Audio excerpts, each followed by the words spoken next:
Welcome to the music news for the streets. I'm your anchorman, Something. Hit the keys. And in today's newscast, we are covering NAMM Day 2 again. I realize I'm at the house, but I've got plenty of stories to cover. So our top story today, this one comes from Polyend. It looks like they are dropping a brand new AI guitar pedal. Let's go ahead and take a look here at the story. So as you see here, Polyend Endless, prompt your favorite effects. So you can code your favorite effects to create new unheard ones, which is pretty solid in my personal opinion. Like you can prompt, I want a reverb. I want it to sound lush with a little bit of flanger on there, throw a little bit of distortion on there at the end, and then bam, it'll give you that prompt. I know a lot of people hate on AI, but I kind of would mess with it in this instance because you get every pedal that you want in one, and that's pretty solid. So Polyend has launched Endless, a customizable effect pedal for tweakers and experimentalists who want to create their own effects, taking effects pedals customization into new AI territory with code and beyond. So Polyend Endless has announced Endless, a highly customizable effect pedal that lets you change how it sounds whenever you want. Instead of being stuck with one effect, you can load new ones from a library or create your own.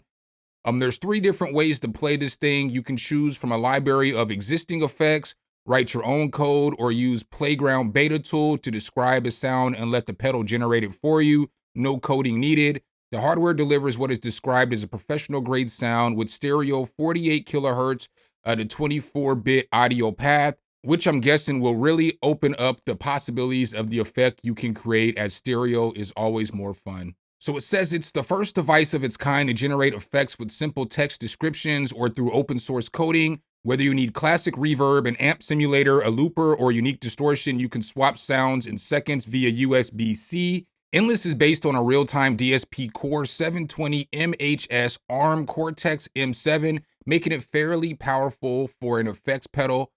AI comes into play because via a special website called Playground, you can create your very own custom effects using prompts and load it into the pedal. After creating an effect and loading it into the pedal, you can further fine tune it in the Playground environment online. There's a kind of credit system here. Each prompt costs 1 credit, but then the credit effect belongs to you. Every new owner starts with 20 tokens. So that's cool. There's also a text to effect. So as you see here, there's 0 coding needed. It is open source, and it says there are a limitless amount of effects. So Endless is potentially a limitless platform for sound. Their existing library already includes a wide range of high quality sounds as listed below. Multi-drive to Sarah, which turns your system into micro looping. A tape scanner, it's a warm lo-fi effect. VHS Lo-Fi, which emulates the sound of VHS tapes, Memory Cloud, 65 Sparkle, Glitch Loop, and ARP features. You can also customize this thing. So they've got different plates that you can put on there. I know there is going to be a free customizable plate that they're going to give you. It's magnetic, so it will stick. So it has 2 foot switches. The right switch is dedicated to standard on bypass, and the left switch is completely assignable. It supports TRS expression pedals and will run on any 9 to 12 V DC power supply. This is what the back of the unit looks like. The 3 knobs, it says this is hidden functions. The 3 main knobs do double duty. By holding the on switch, you can instantly adjust the analog preamp level, master output, and wet dry.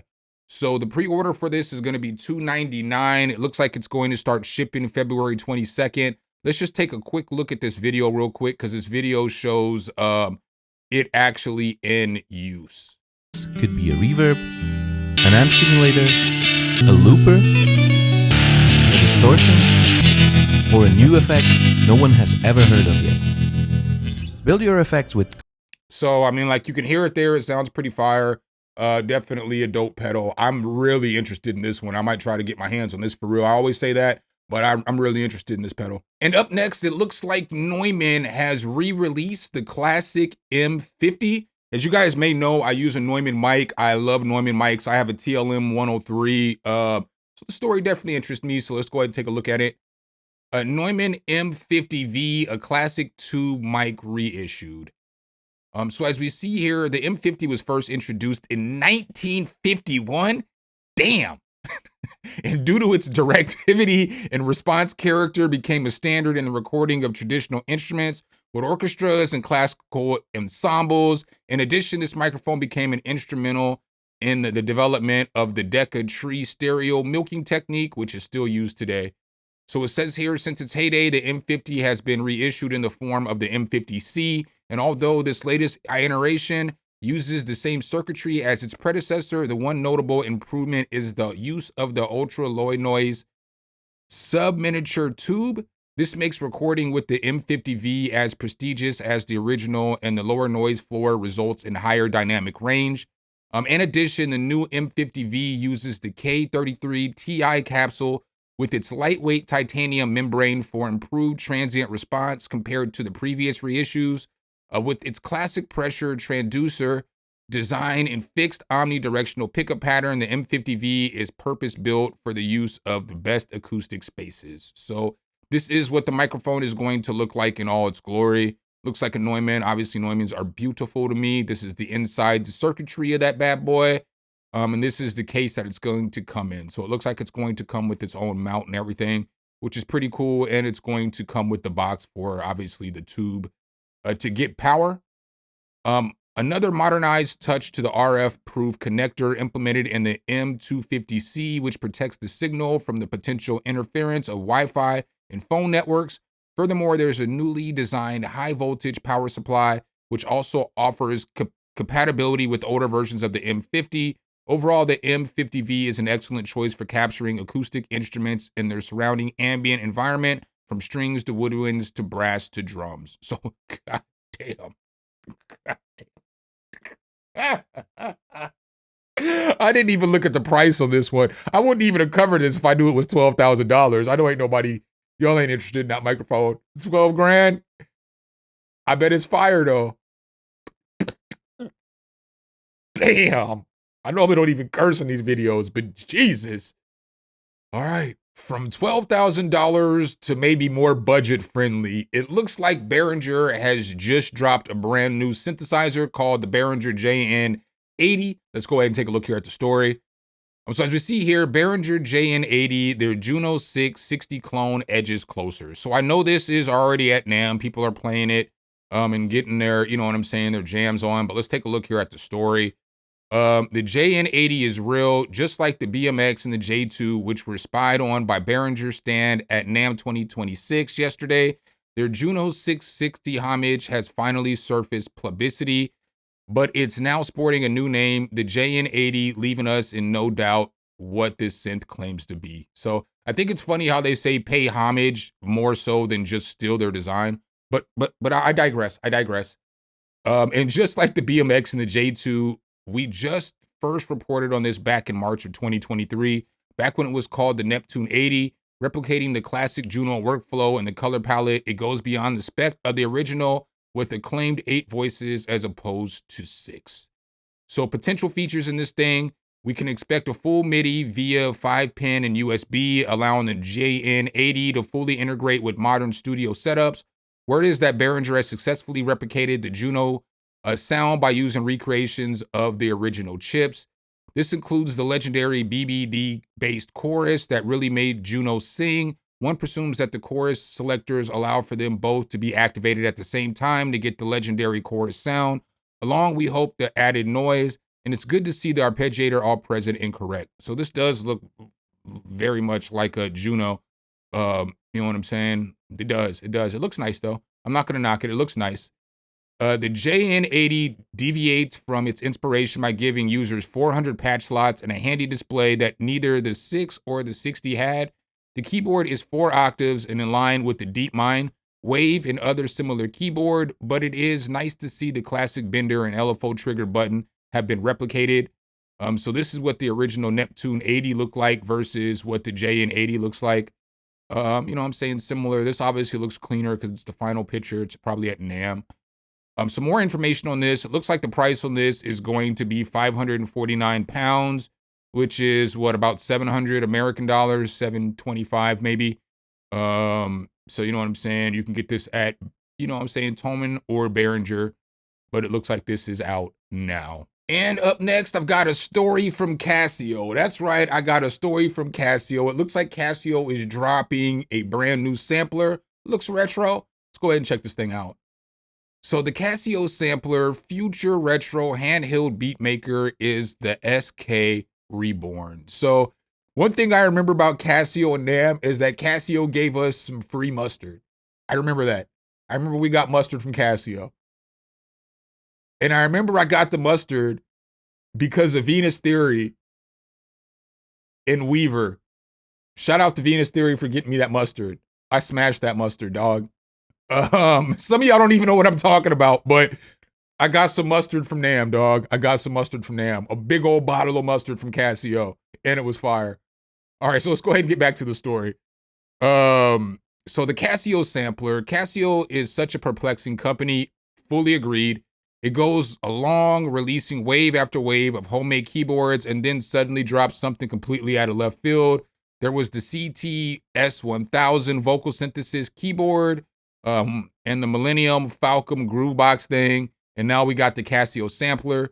This handheld device looks to be part of Casio's long list of samplers from the 80s that includes the SK1 and the FZ1, the latter being a big part of the Aphex Twins' early sound. Sampler is a new device, is tentatively being called, looks more like a modern Roland SP device than a sampler of old, but the fact that it's Casio is giving me junior high SK sampling flashbacks.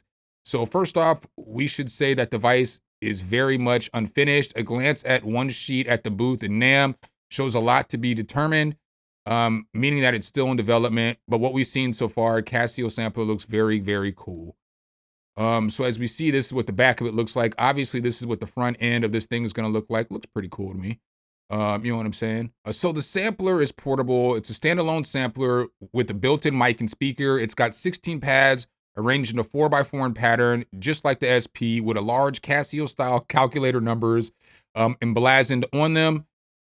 It's got 10 banks of samples with 16 per bank that you can access by pressing the PlayStation controller buttons and the D-pad. There's also a sequencer with an on-screen grid that's giving me a strong TR-707 vibes. That screen, by the way, is a 1.3-inch OLED screen. It records in wave format at 16 bits, 48 kilohertz sampling rate. Internal memory is a whopping 64 gigabytes. That looks big for that thing. This includes the preset sounds, which come from the vintage Casio music gear. I'm gunning for the brass and the Reese patches from the CZ101. The Casio Sampler will also have effects with a dedicated effects button and effects dial. What effects will it have, however, is to be determined. So we're not really sure. It weighs 315 grams. Don't have a price on it yet. Should get one of those pretty soon. But I'll keep you guys updated as more information comes out about this thing. And up next, we've got another story from Behringer. It looks like Behringer is releasing another synth. Behringer D Mini. Fancy, a tiny Model D with the sequencer for $99. So great price. This thing obviously looks itty bitty. Probably fits in your hand, but that's cool. You know, $99 if you're gonna get the sounds of the Model D, that's pretty dope. Let's see what the story says. Back in 2022, Behringer announced the Model D Soul, a tiny Volca-like take on its excellent Model D analog synth. Our Robin wrote about it and mused on how much of the synth's functionality you could lose before it became not really a synth anymore. Behringer said that the mini synth was ready to go at the time and they were just waiting for chips, and then voila, nothing. So here are some of the Behringer Mini D stats, or the D Mini stats. The D Mini, as now appears to be called, showed up at Behringer's booth at NAMM. It appears to be exactly the same as the Model D Soul, just with the new name and differently colored keys. Based off the classic Mini Moog from the 70s and also the Model D, I reckon it should have 3 VCOs and 5 selectable waveforms, including saw, triangle, shark, square, pulse, low-pass filter, LFO with 4 different waveforms, VCA with Moog-style ADS envelope, filter envelope knob, white and pink noise, 16-step motion sequencer, 27 touch keys, USB connector, and MIDI. From looking at this picture, it also has voice mode knob and the settings for poly, unison, octave, fifths, ring, and ring poly. I imagine this adjusts the 3 octaves are allocated. Given that there's only one VCO knob for all 3, there's also an octave footage dial. that goes from clicky 32 all the way up to dog bothering 1. So again, they don't have a confirmed price, but the series generally sells for $99. So we would assume that this would probably sell for $99 as well. And up next, guys, it looks like Donner is making a budget-friendly drum kit. Sounds nice to me. If you don't know what Donner is, Donner makes a bunch of budget-friendly tools for musicians. Everything from guitar pedals, guitars, synthesizers, drum machines, just whatever you could think of, interfaces, whatever you could think of, Donner makes a bunch of good stuff. I actually have a Donner synthesizer right here. Blow. You know what I'm saying? So let's go ahead and take a look here at the story. Delivers portability without compromising the authentic feel and expressiveness of an acoustic drum kit. Donner enters the pro-level electronic drum set market with new flagship Groove series. Donner, that drum set would look beautiful just right here. Just right here. I could just turn around and bam, I could be right into the drums. It'd be beautiful right here. Just putting that out there. Let's go ahead and get back to the story. There are 3 kits in the Groove series: Groove, Groove Max, and Groove Ultra. Each kit follows a 5-piece drum pad setup with mesh head, snare, tom pads throughout, and the trio uses the same quick setup Swift rack system. The Groove series starts with the Groove kit, which is designed to be a space-saving compact setup for daily practice. In addition to the 5-piece pad setup, it comes with 3 8-inch toms, 1 10-inch snare, 1 6-inch drum pad, and it also comes with a 10-inch hi-hat pad and 2 10-inch dual-zone cymbal pads with a choke. The hi-hat is controlled by a remote foot pedal, and of course, it also includes the Groove drum module. The Groove Max follows a similar configuration with the same drum pads and a module as the Groove. However, when it comes to cymbal configuration, we get an upgrade courtesy of an additional 2-zone chokeable 10-inch cymbal. This is what the Groove module is going to look like. So it's got over 50 kits in here and 50 demo songs to jam to. And then this is what the Ultra is going to look like. So when you get to the Ultra, things change up.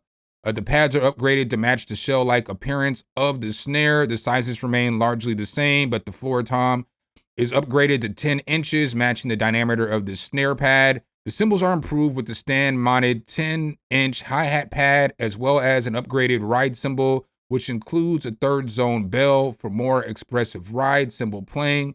Finally, the Groove Ultra also sees the introduction of the Groove Ultra module, which retains all the functionality of the Groove module, but comes packed with an additional 175 sounds, 575 in total.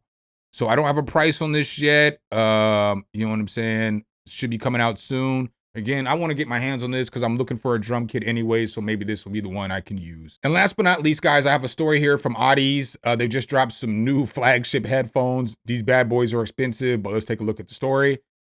So as we see here, Audeze LCD 5s, the new flagship planner headphones.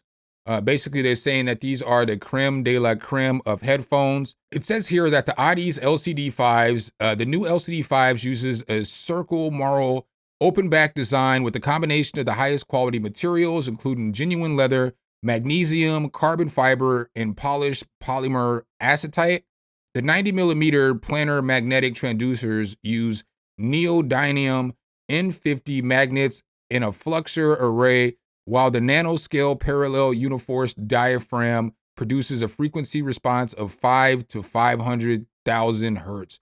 The maximum SPL is 130 dB with a sensitivity rating of 90 dB over 1 M watts, and the SLAM acoustic management design allows precision controlled driver operation with extended low end and a characteristically open soundstage. The new specifically crafted ear pads enhance comfort, but also reduce any internal reflectivity, therefore reinforcing the overall accuracy. It uses a high-grade cable constructed of continuous cast copper strands for minimized resistance and capacitance. I'm not sure how to pronounce that. It is 30 ohms, and you can run these headphones straight from your laptop. Probably similar to these. They're going to sound good. You don't need a preamp. These are the Beyerdynamic DT Pro 900Xs. It looks like the MSRP on these is $4,500 though. Damn. But that's what I got for you guys in today's newscast. Hopefully I can help you guys out with some of these new NAMM stories, get you guys up to date, but that's what I got. So make sure if you guys do like this content though, you drop a whole elbow on that like button, hit subscribe and that notification bell, so every time we bring you guys a new video, you can be the first to see. Appreciate you guys' time as always, and I'll catch you in the next one. Peace.